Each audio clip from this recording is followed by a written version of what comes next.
Hello, welcome to this round in the Kelsen Roundtable. My name is Stanley Paulson, and I'm pleased to be able to present a paper on Kelsen's norm theory, which, as I argue, has received very little attention in Anglophone circles.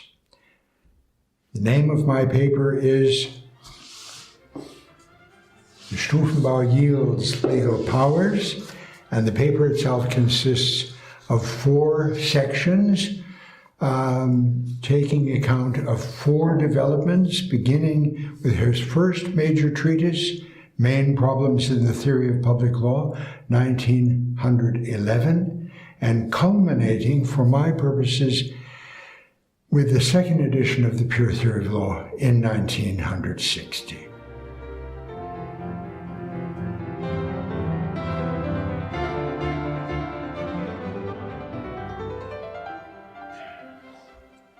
Let us begin with a brief look at the reception accorded to Hans Kelsen's greater legal theory in Europe and Latin America. Scholars in these parts of the world would have us believe, entirely correctly in my view, that Kelsen's greater legal theory breaks down into 2 general fields: a peculiarly non-reductive version of legal positivism, and, running alongside it, Kelsen's general norm theory.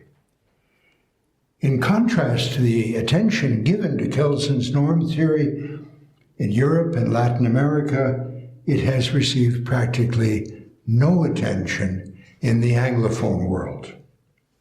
Kelsen's norm theory is the focus of my talk today.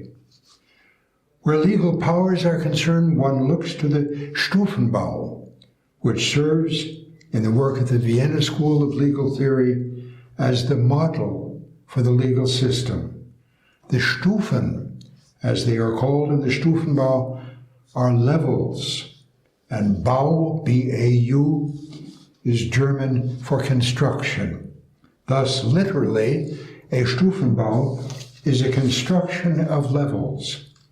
It is well known that Kelsen adopts the Stufenbau in the form in which it had been developed by Adolf Julius Merkel, and I'll return to Merkel at a later point. The levels found in the Stufenbau serve as Kelsen's point of departure in explaining legal powers. The lower level norm, Kelsen writes, is conditioned by the higher level norm. If we rewrite this line in a more congenial idiom, it reads, the higher level norm is an empowering norm, and the exercise of the power it confers yields the lower level norm. Returning to Kelsenian parlance, this pattern of higher level conditioning norms and lower level conditioned norms is manifest in every set of paired levels in the Stufenbau, going all the way up and down the hierarchy. Of course, these legal powers are not somehow peculiar to the Stufenbau.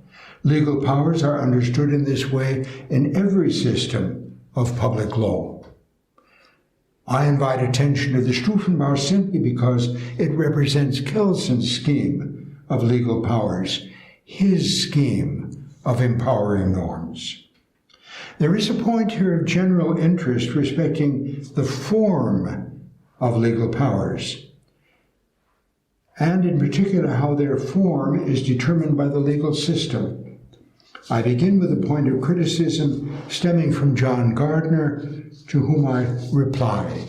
Gardner writes, and I'm now at the first numbered quotation, John Gardner speaking, "It was once thought, notably by Austin and Kelsen, that the best way to appreciate the question, what is law, is to begin with the more humble question, what is a law? Laws, it was thought, must have some properties in common with each other that distinguish them as laws, even when they are taken in isolation from other laws." End of quote. For the early Kelsen, Gardner's claim is correct. Kelsen's first major treatise in legal theory is the Hauptprobleme der Staatsrechtslehre, Main Problems in the Theory of Public Law, and I will refer to the treatise simply as Main Problems. Kelsen published his treatise in 1911, and there he offers a tidy formulation of his overriding thesis, namely, and I quote, that the question of whether the legal norm is to be understood as an imperative or as a hypothetical judgment is the question of the ideal linguistic form of the legal norm. End of quote. Thus, to repeat, Gardner's claim is correct for the early Kelsen, but Kelsen's adoption of the Stufenbau in the mid-1920s stands his early view on its head. Alfred Ferdross, Kelsen's colleague in the Vienna School of Legal Theory, gives expression to the significance of this development vis-a-vis the form of the legal norm. Ferdross notes that the legal system, that is the Stufenbau, serves as the basis for determining the form of the legal norm. Thus, legal powers, empowering norms, are now front and center. Ferdross's point is correct, and it demonstrates the falsity of Gardner's claim. It does, at any rate, if Gardner purports to be addressing Kelsen generally. For Kelsen did not persist in theorizing about the form of the legal norm in isolation from the legal system. The adoption of the Stufenbau had major implications, ultimately leading Kelsen to recast legal norm theory in terms of empowerments. To pursue the Stufenbau further in these introductory remarks would have me ahead of myself, for it represents the second of four developments that I want to sketch in my exposition of Kelsen's norm theory. To begin at the beginning, still in my introductory remarks, I turn in the first development to Kelsen's rejection of the imperative. This has us looking again at Kelsen's treatise, Main Problems. Here Kelsen takes as his point of departure the two types of legal norm that are prominent in the work of his 19th century predecessors. These two norm types are the imperative, addressed to the legal subject, and the sanction norm, addressed to the legal official. Why does Kelsen reject the imperative? He believes that the imperative, along with the obligations imposed on legal subjects by its means, is infested with moral connotations. As we will see, Kelsen engages in concept formation as his means of escaping what he regards as a moral or ideological dimension of the law. This remarkable feat of Kelsen's emerges clearly in the later developments to which I will turn presently. As already noted, the second development is the Stufenbau, with empowering norms informing deliberations in the Vienna School on the form of the legal norm. The third development comes in the 1930s.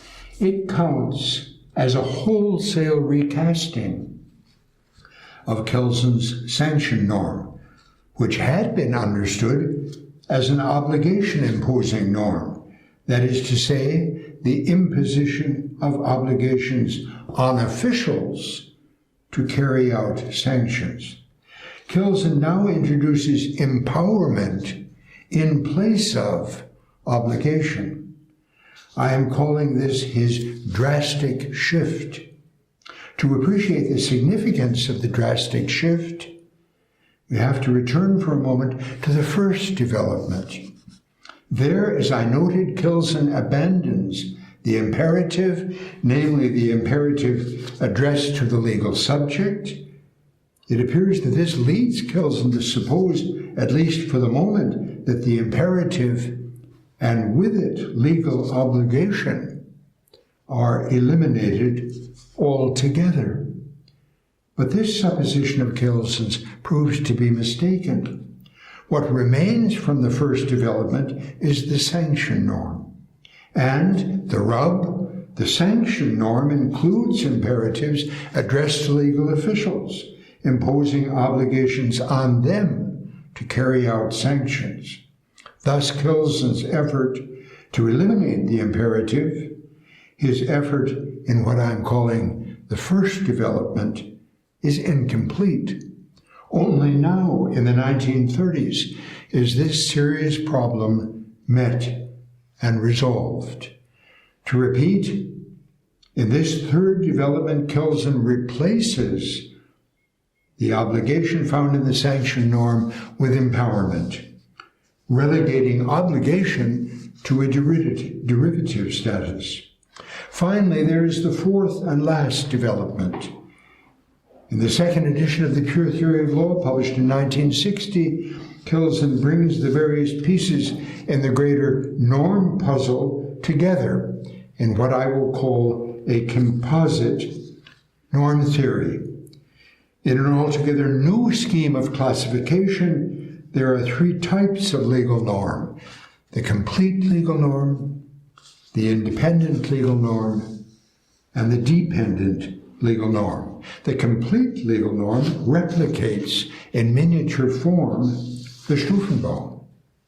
Empowerment serves as the fundamental norm modality. Before turning to the greater development in the first of these four developments, I must add a caveat.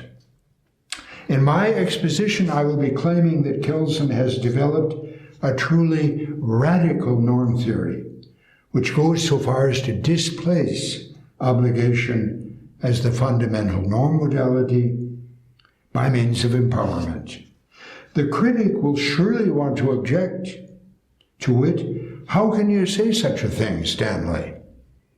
When it is easy to show that Kelsen's writings contain innumerable references to imperatives and with them the obligations they impose on legal subjects. My rejoinder is twofold.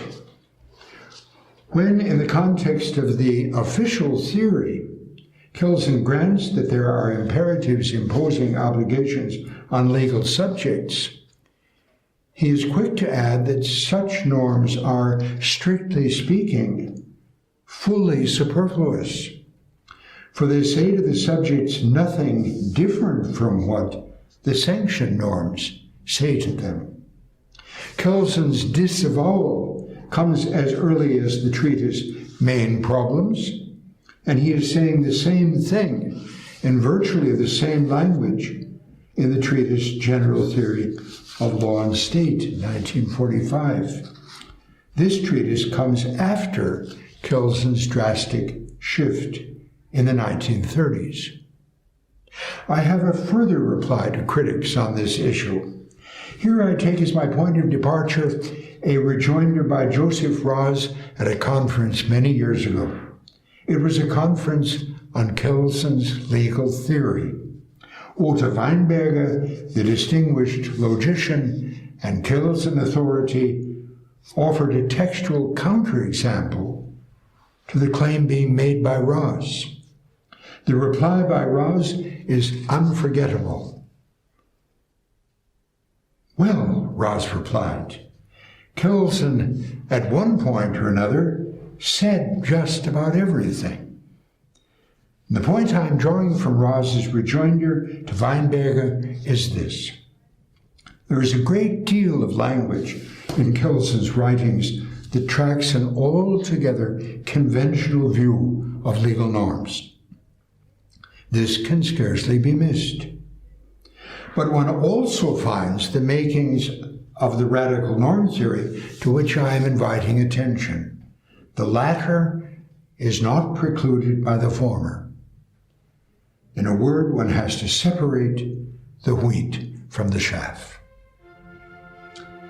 The first development, 1911, the sanction norm as the sole norm type.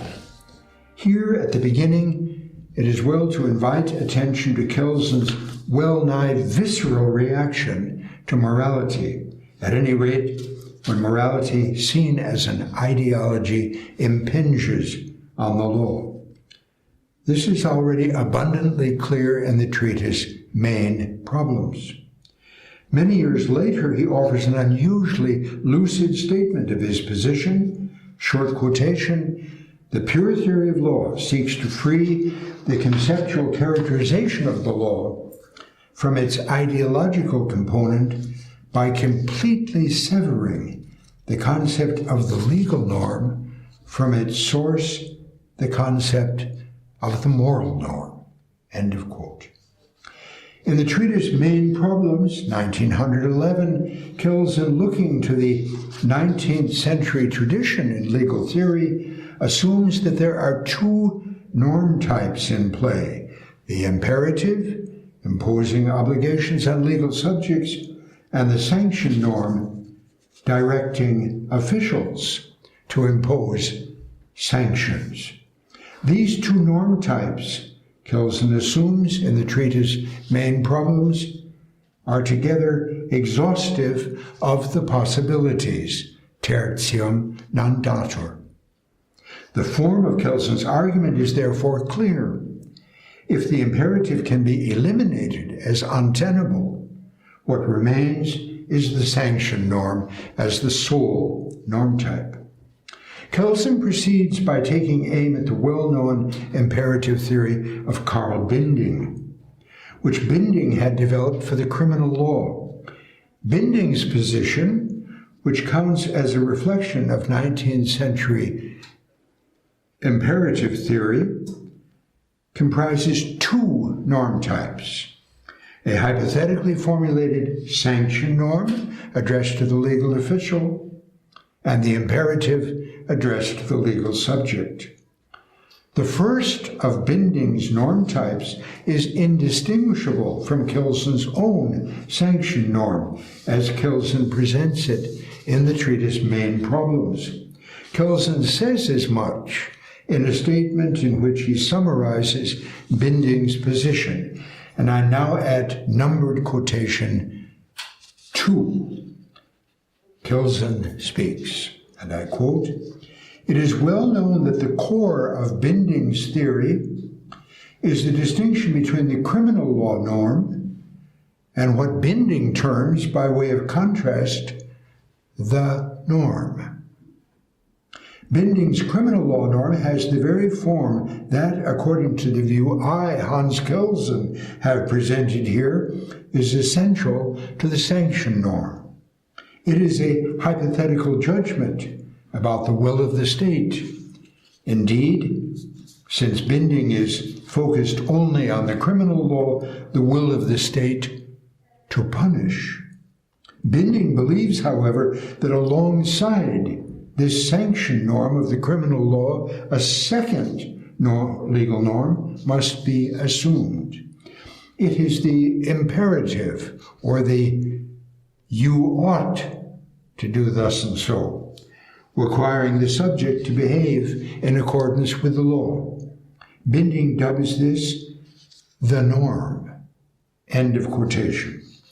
In taking issue with Binding's imperative, Kelsen addresses several arguments. I will confine myself to one of these arguments, namely the argument from the illegitimate metaphorical use of language. Binding uses familiar language to give expression to the lack of compliance with an imperative. One transgresses a norm, violates a norm, breaks the law, and so forth. He writes, for example, that, and I quote, "the lawbreaker can only transgress the norm that prescribes the rule for his behavior, end of quote. Kelsen replies to Binding with a curious thesis. He contends that the metaphorical use of an expression whose literal use has no legal application is, in a legal context, illegitimate. The literal use of the expression to transgress is directed to a limit, and to transgress the limit is to exceed it. This literal use, according to Kelsen, has no legal import. Thus, Kelsen concludes the metaphorical use of to transgress is illegitimate in a legal context. This use is parasitic on the literal, non-legal use. Kelsen applies the same reasoning to the expression verletzen, meaning to injure or to violate. In its literal use, to injure or to violate is directed to a body, in German Körper. And this use, according to Kelsen, has no legal application. The metaphorical use of the expression in a legal context is parasitic on the literal, non-legal use, and is therefore illegitimate. As Kelsen summarizes his position, the norm, quote, "you ought not to steal," is no more violated by a theft than is the norm, "if you steal, the state will punish you." How does Kelsen's argument speak to Binding's imperative theory? It purports to rule out the very language we use in giving expression to violations of an imperative. It goes without saying that Kelsen's argument, adduced to make the case against Binding, does not succeed. The lady doth protest too much, methinks. And the Shakespearean line bespeaks Kelsen's effort. Why would Kelsen take such a tack, leading to an altogether counterintuitive position? The explanation stems from his overriding concern that the objective law be insulated from every incursion of morality. The second development, the Stufenbau. As I noted in my introductory remarks, Kelsen adopts the Stufenbau in the form in which it had been developed by Merkel. It is well then to begin with Merkel. His paper of 1931, Prolegomena to a Theory of the Hierarchical Construction of the Law, is far and away the best known of his writings and his most extensive statement on the Stufenbau doctrine. Still, just as with his earlier statements, Merkel regards this work as provisional, and the title, Prolegomena, suggests as much.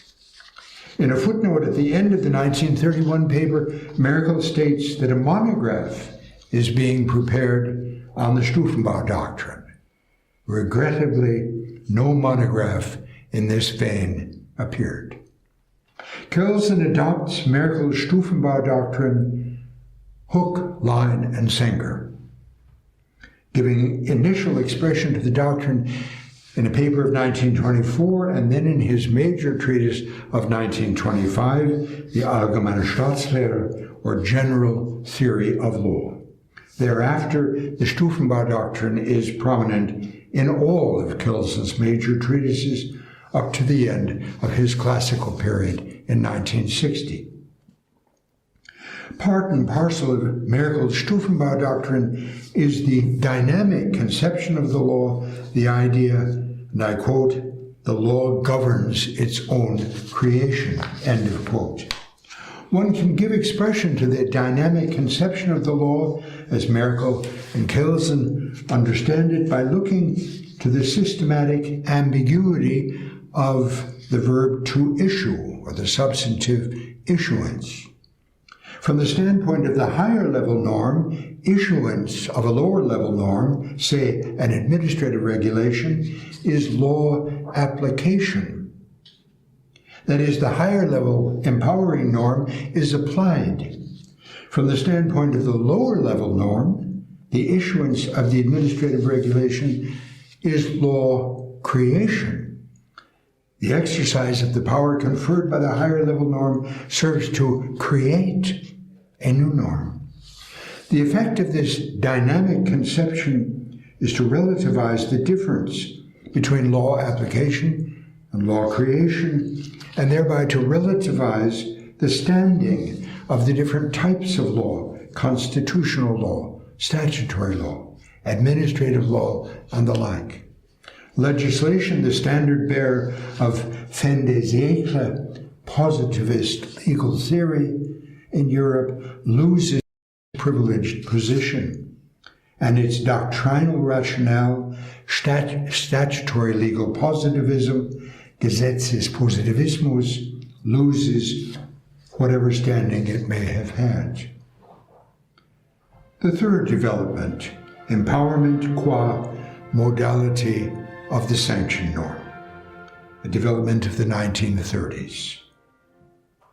This major development has Kelsen shifting to the modality of empowerment vis-a-vis the sanction norm. He invites attention to the shift in a lengthy paper, and I'll return to the paper a bit later.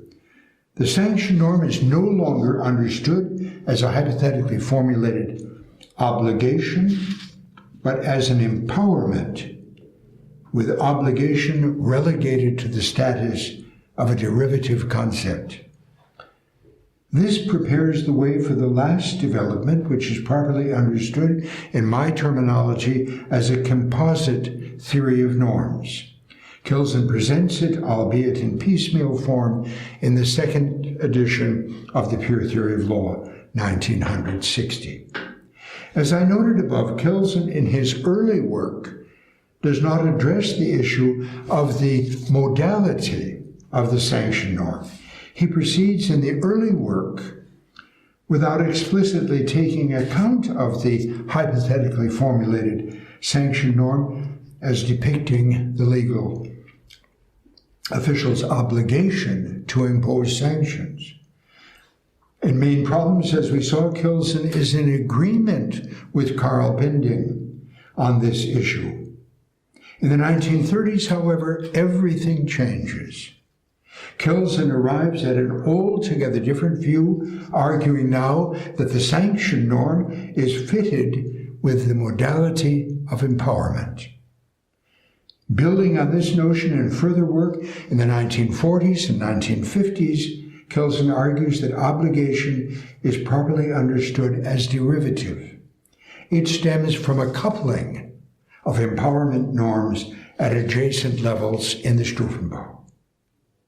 Commentators on Kelsen, failing to appreciate the radical character of his norm-theoretic position, speak invariably of officials being directed to impose sanctions. And H.L.A. Hart is far and away the most prominent example of a commentator on this issue. This view is correct for Kelsen's work up to the shift in the 1930s. To be sure, his dramatic shift to empowerment at this point was unknown to all of us until in the late 1980s, his paper on empowering norms, drafted in the 1930s as a reply to George Sell, was at last published. Of course, the dramatic shift was there from the beginning in General Theory of Law and State, 1945, and in the second edition of the Pure Theory of Law, 1960. But until Kelsen's reply to Sell was published in the 1980s, readers of Kelsen were not looking for a dramatic shift, and so did not find one either. Two moves of Kelsen's mark the breakthrough to empowerment as the modality of the sanction norm. First, in his study of Sell's theory of public international law, Kelsen introduces the hypothetically formulated sanction norm as an empowering norm and characterizes legal obligation in its terms, namely as a function of the power or competence to impose sanctions. Specifically, and I'm now at numbered quotation number 3, Kelsen is speaking, and I quote, "There is a possibility of basing the concept of legal obligation on the concept of competence, a possibility of tracing legal obligation back to competence. That is, if the legal obligation of an individual to behave in a certain way is recognized as given only if, in the event of the opposite behavior, another individual is empowered by the legal system to impose a sanction on the first individual, and furthermore, if the empowerment to impose the sanction counts as competence, then the legal obligation of the one individual rests on the sanction-imposing competence of the other." End of quotation. The second move comes in Kelsen's General Theory of Law and State, 1945. Here he brings his reading of ought into line with his introduction of empowerment as the modality of the sanction norm. That is, Kelsen is now reading ought as akin to a variable expression ranging over the familiar modalities of obligation, positive permission, and empowerment, where these are now regarded as dependent legal norms. Kelsen develops this view in General Theory of Law and State, and in particular in the second edition of the Pure Theory of Law. In General Theory of Law and State, Kelsen writes that the hypothetically formulated primary norm, Kelsenian parlance, the primary norm addressed to the legal official, is the only genuine norm. Even where a secondary norm, again Kelsenian parlance, a secondary norm, addressed to the legal subject is introduced for the sake of a representation of law, Kelsen notes that this secondary norm is certainly superfluous in an exact exposition of the law. This language is of a piece with Kelsen's earlier talk in the treatise Main Problems on the sanction norm as the sole norm type, and Kelsen's message thus far is familiar from the earlier work. He endorses the primary norm as the only genuine legal norm, labeling the secondary norm as, strictly speaking, superfluous.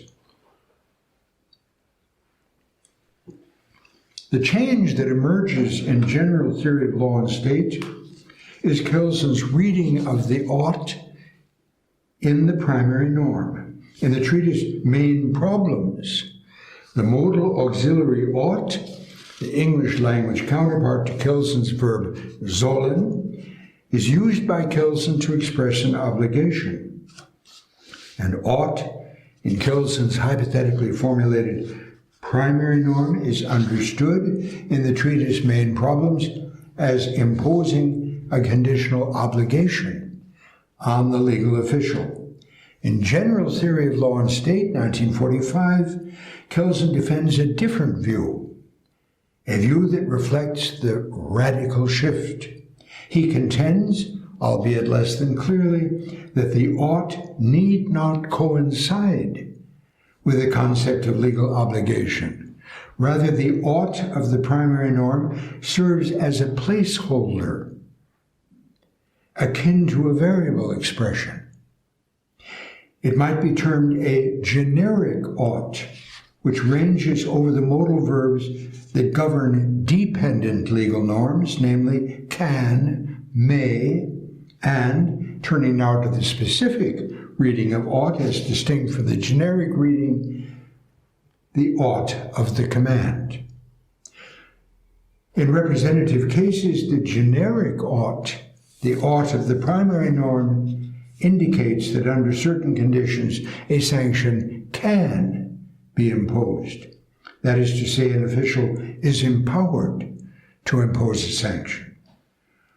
What of the case where there is also an obligation to impose the sanction? Kelsen replies, and I'm now at numbered quotation number 4. Kelsen speaks, and I quote, "Under the present definition of legal duty, the legal norm which obligates the subject to refrain from the delict by attaching a sanction thereto does not stipulate any legal duty of executing the sanction, of applying the norm itself. The judge, or to use a more general expression, the law-applying organ, can be legally obligated to execute the sanction in the sense in which the subject is obligated to refrain from the delict, to obey the legal norm, only if there is a further norm which attaches a further sanction to the non-execution of the first sanction." This is a clear reflection in 1945 of Kelsen's radical shift. These details of Kelsen's empowerment doctrine are not entirely clear in the treatise General Theory of Law and State, but he pursues the doctrine further in the second edition of the Pure Theory of Law. I'm at numbered quotation number 5, and I quote, Kelsen is speaking, "If a delict specified by the legal system is committed, then a sanction specified by that legal system ought to be imposed. Here the term ought covers both the case in which the official is only empowered to impose the sanction and the case in which he is commanded to do so." End of quotation. When is the modality of empowerment called for, and when the modality of the command? Kelsen answers clearly.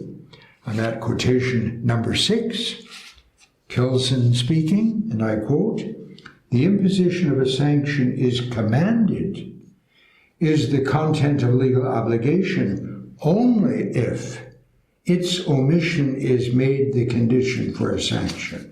Where this is not the case, the official can be taken only to be empowered to impose the sanction, not commanded." End of quotation.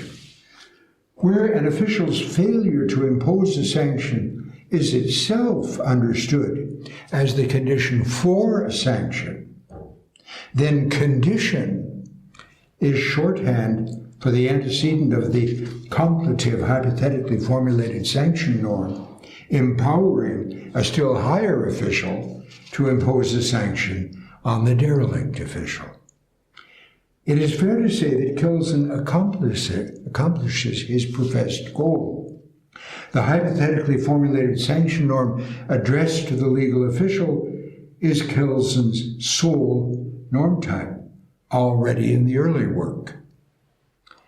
Then, thanks to the impact of the Stufenbau on Kelsen's deliberations, he comes to an appreciation of the role of empowering norms. And then, at the midpoint of his classical period, he answers the question of the modality of the sanction norm. It is an empowerment. Moreover, Kelsen's basis for conceptually distinguishing the law from morality is abundantly clear at this point. It turns on his introduction of empowerment as the modality of the sanction norm. It is juridically distinct in character, unlike the deontic modality of obligation, a modality in the law that it shares with morality. Where once the drastic shift has taken place, one has occasion to speak of an obligation, namely the official's obligation to impose a sanction. Kelsen explains this state of affairs by means of a coupling of empowerment norms found on adjacent levels in the Stufenbau. Thus understood, obligation is a derivative notion, understood in conceptual terms without any appeal whatever to anything impinging on morality. The fourth and last development, Kelsen's composite theory of legal norms. Kelsen's evolving norm theory in the 1950s can be pursued from two quite different standpoints. From one standpoint, the norm-theoretic problems that occupy Kelsen in the 1950s are problems posed by deontic norms, a development best illustrated by looking to Kelsen's work on the problem of conflicts between legal norms. Indeed, the pulling and hauling on this front led ultimately to Kelsen's throwing overboard the entire pure theory of law, as we know it from his classical period. The result is the so-called Spätlehre, or late period, in the last decade of Kelsen's life.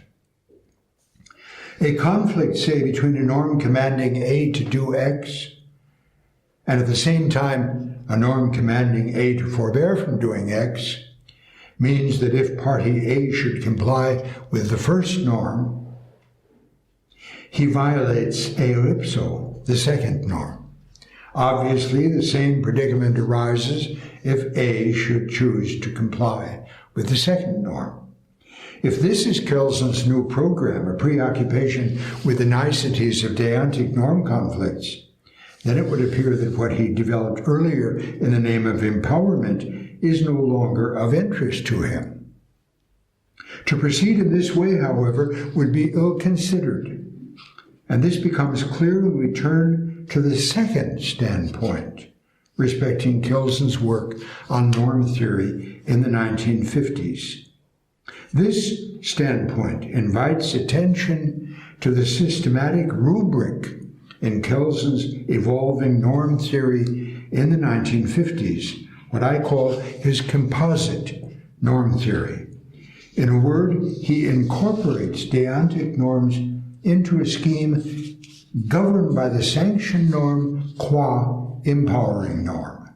My task in this last section is to show how this scheme of Kelsen's is to be understood. Two rubrics are thematic, and I should indicate at this point that there is a fair bit of machinery that I want to get out onto the table, but I will illustrate in due course how all of this machinery fits together. First, there is a tripartite distinction directed to the standing of legal norms as dependent, independent, or complete. Within this tripartite distinction, there is another tripartite distinction, the latter comprising the three species of dependent legal norm, namely command, positive permission, and empowerment. Empowering norms turn up here as dependent legal norms that speak to norm issuance, Parliament's issuance of general legal norms, as well as in private law, the individual's power to initiate a legal proceeding by filing a legal complaint. By contrast, the empowering norm, understood as per my talk about the drastic shift, is an empowerment found at the core of the sanction norm, representing an independent legal norm, or, if fully filled out with all of the conditions in place, a complete legal norm. And I will illustrate this scheme in due course.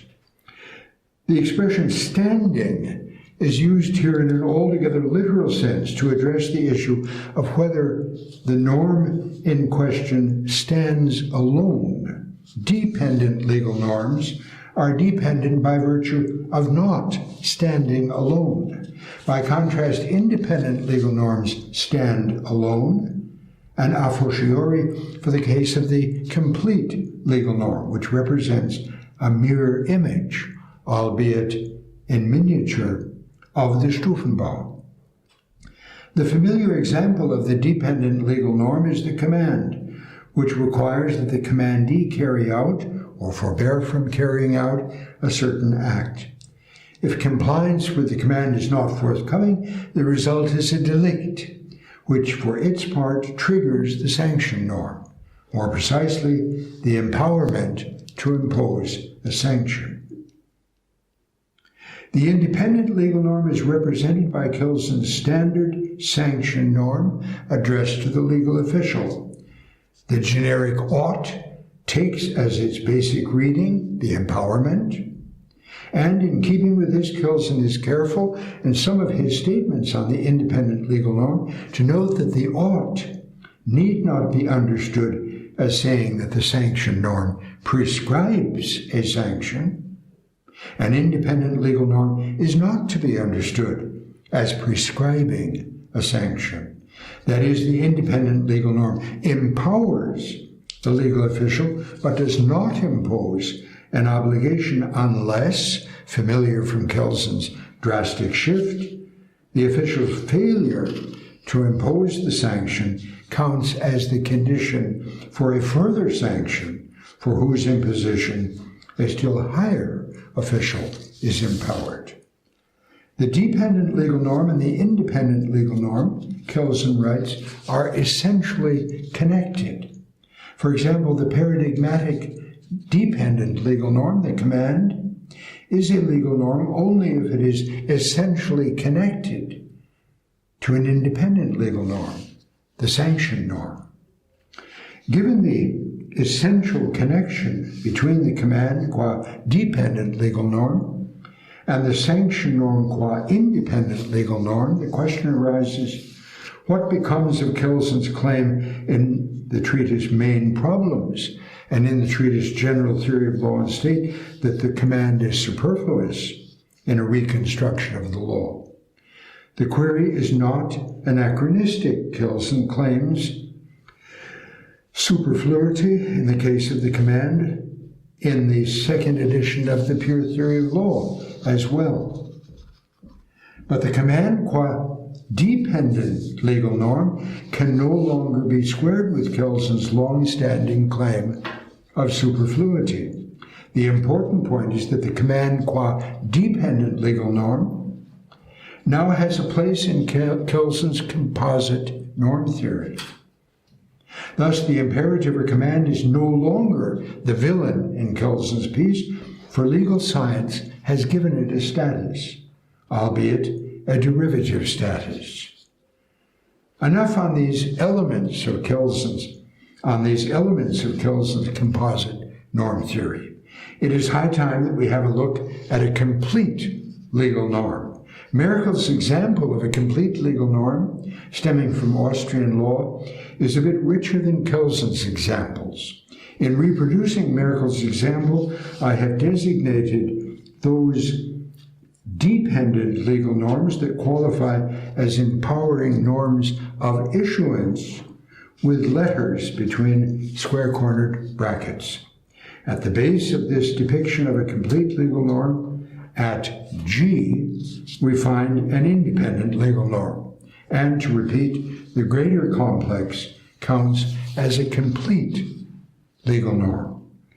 I'm at quotation number 7, my last numbered quotation, and Merkel speaks. I quote, A, if an organ called by the federal constitution to initiate legislation has introduced a bill in the National Assembly to the effect that the seller of certain wares is to pay a tax amounting to a certain percentage of the proceeds from the sale, and further, B, if the National Assembly, first in committee and then in a plenary session, in the procedures specifically prescribed by the Parliamentary Rules of Order, has passed a bill to this effect, and further, C, if this legislation has been submitted to the Federal Assembly, which either raised no objection within 8 weeks or decided before this deadline to raise no objection,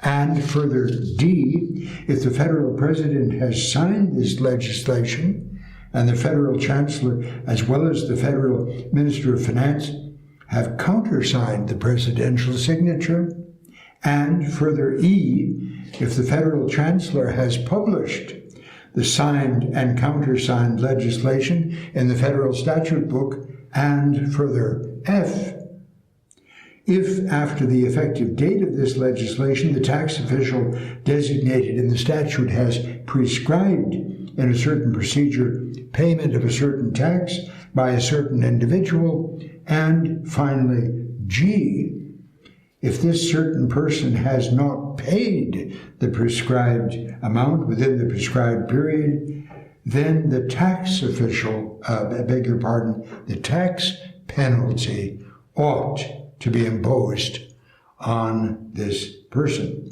End of quote. The complete legal norm can be understood as a mirror image of the Stufenbau, the hierarchical structure of the legal system, albeit a mirror image in miniature. The complete legal norm, moving downward through the hierarchy, culminates in a single independent legal norm whose formulation is found, as I noted above, at G in Merkel's example. The command in Kelsen's norm theory, a dependent legal norm, leads to and is analyzed in terms of the independent legal norm at G. It is found at F. A closer look at Merkel's language in his example is illuminating. At B, the procedure set out in the Parliamentary Rules of Order is prescribed, vorgeschrieben, in the sense of being stipulated. Here we take our cues from the notion of empowerment. This is to say that a failure on the part of the National Assembly to follow this procedure could well mean that the National Assembly does not succeed in doing what it has been, in principle, empowered to do, namely, pass legislation. But no sanction is attached to this failure.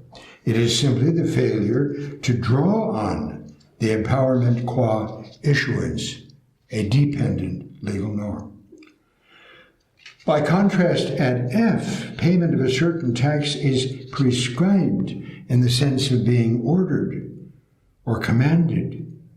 The difference here is that the failure to pay the tax satisfies the condition for the imposition of a sanction, and the independent norm at G represents precisely that condition. Understood here is Kelsen's idea that the generic ought in the independent legal norm flags an empowerment to impose a sanction, unless, as explained earlier, the failure to impose the sanction is itself the condition for another independent legal norm that empowers a higher level official to impose a sanction on the first official, in which case the initial ought is properly read as a prescription in the strict sense. The other clauses in the complete legal norm also give expression to empowerments. For example, in A, to say that an organ is called by the federal constitution to initiate legislation is to say that the organ is empowered by the constitution to do so. Similarly, for the remaining clauses, none of these empowering norms stands alone.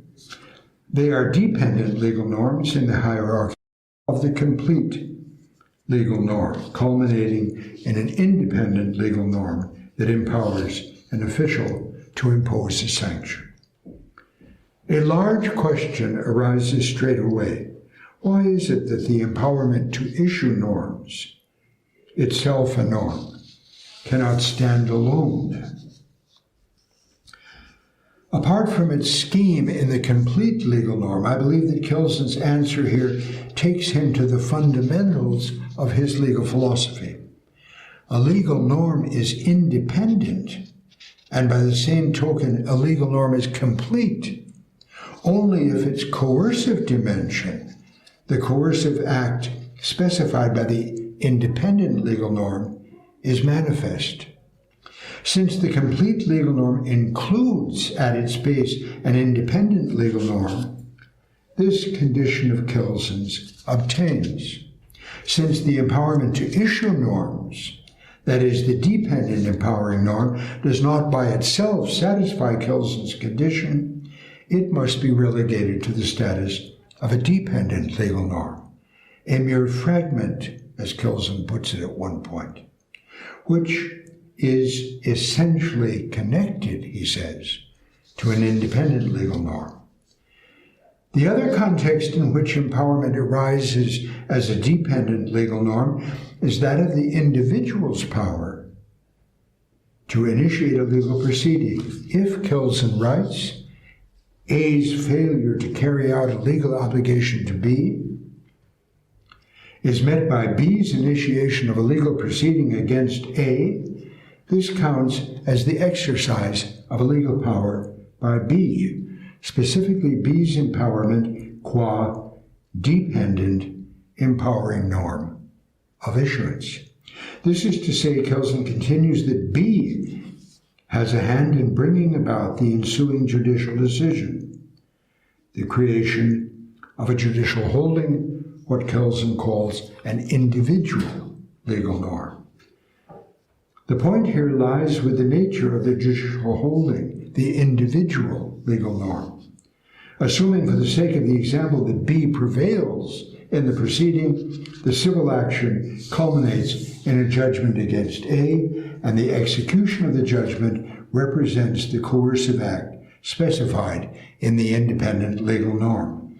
B's empowerment is essentially connected to the independent legal norm reflected in this instance in the individual legal norm that directs the imposition of a sanction, the execution of judgment against A. I thank you very much.